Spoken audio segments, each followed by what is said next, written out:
मेरा हमेशा से ये मानना है कि जो कविता होती है वो यथार्थ, कल्पनाओं और भावों के बीच एक पुल का काम करती है और जो कवि होता है वो स्वयं इस पुल को बनाता है। अभी यही बात सामने आई एक किताब पढ़ते हुए, गुरुवर बच्चन से दूर, जिसे लिखा है अजित कुमार जी ने, और इसमें भी इसी तरह की बातों का जिक्र है।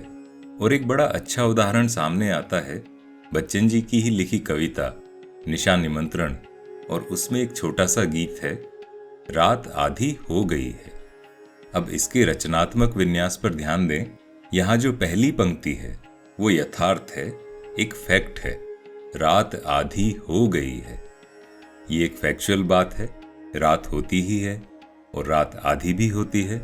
तो इस पंक्ति में केवल रात की एक स्थिति, एक स्टेज का जिक्र है, और इस पंक्ति को सुनकर कोई भाव या कोई कल्पना वो एकदम से सामने नहीं आती है। लेकिन अगर हम एक कदम आगे बढ़ें तो देखें कविता क्या कहती है। रात आधी हो गई है, जागता मैं आंख फाड़े, हाय सुधियों के सहारे, जबकि दुनिया स्वप्न के जादू भवन में खो गई है, रात आधी हो गई है। अब जहां पहली पंक्ति फैक्चुअल थी, अगली पंक्ति देखिए, जागता में आंख फाड़े, हाय सुधियों के सहारे। यहां सारी स्थिति बदल जाती है।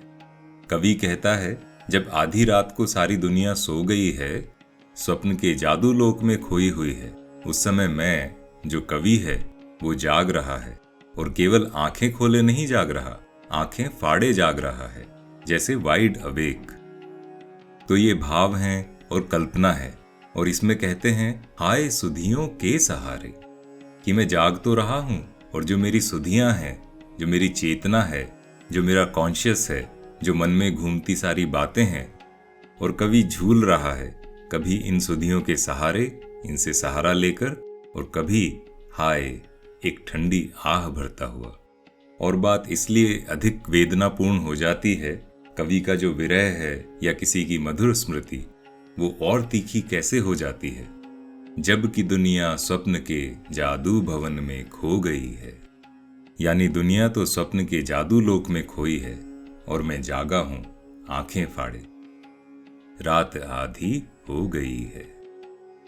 यहां कवि का अकेलापन भी सामने आता है कि दिन भर तो लोग आसपास थे, सारी दुनियादारी थी, समाज था, लेकिन जैसे ही रात हुई, और वो भी आधी रात, जब हर तरफ संपूर्ण शांति है, अंधेरा है, तब वो अकेलापन और कितना टीसता है। तो जहां दुनिया सपनों के जादू लोक में खोई है, इन सुधियों का सहारा, ये चेतना, ये कॉन्शियस हमारे कवि को जगा रहा है। रात आधी हो गई है। अब देखिए, जो फैक्चुअल बात थी, रात आधी हो गई है, उसके माने अब पूरी तरह बदल जाते हैं।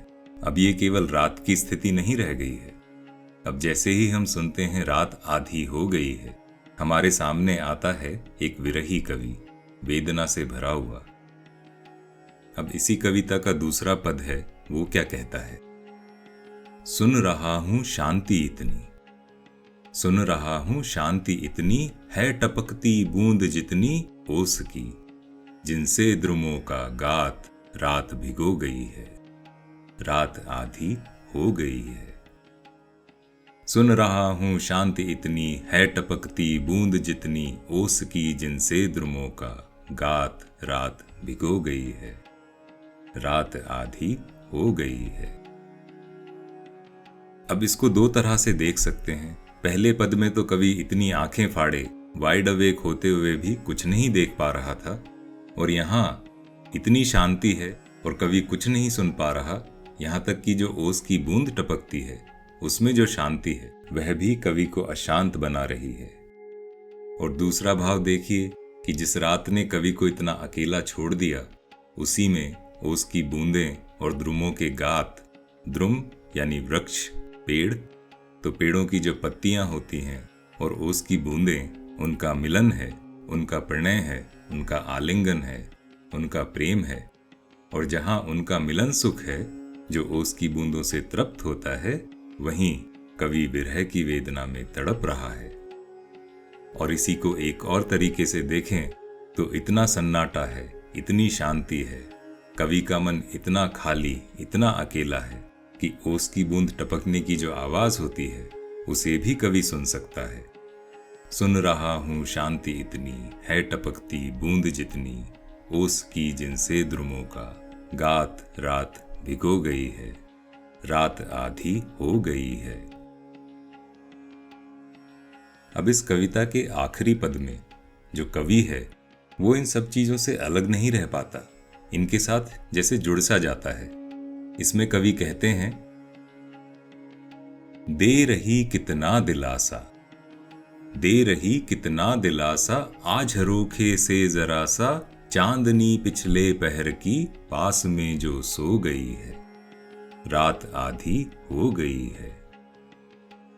दे रही कितना दिलासा, आज झरोखे में जरा सा, चांदनी पिछले पहर की पास में जो सो गई है, रात आधी हो गई है। तो यहां कवि वातावरण के साथ एक संबंध बनाते हैं कि जो चांदनी है वो एक छोटे से झरोखे से आ जाती है और कवि के साथ आकर सो जाती है। कहने का तात्पर्य कि ऐसे अकेलेपन में चांदनी भी सहारा बन सकती है, किंतु इसी का दूसरा भाव कि चांदनी इस सारी वेदना को और भी कितना तीखा कर सकती है। वो कवि के अकेलेपन को बढ़ा भी सकती है, क्योंकि वो तो झरोखे से आई और सो गई, किंतु जो कवि है वो तो जाग रहा है, तड़प रहा है। और जब ऐसा होता है तो सुधियों की जो वेदना होती है, जो दर्द, जो पेन होता है, वो और तीखा हो जाता है, उसकी इंटेंसिटी और बढ़ जाती है। दे रही कितना दिलासा, आज झरोखे से जरा सा, चांदनी पिछले पहर की पास में जो सो गई है, रात आधी हो गई है, रात आधी हो गई है। तो देखिए, इस तरह से जो यथार्थ है, जो एक फैक्चुअल बात है, वो भावों और कल्पनाओं से किस तरह से जुड़ जाती है।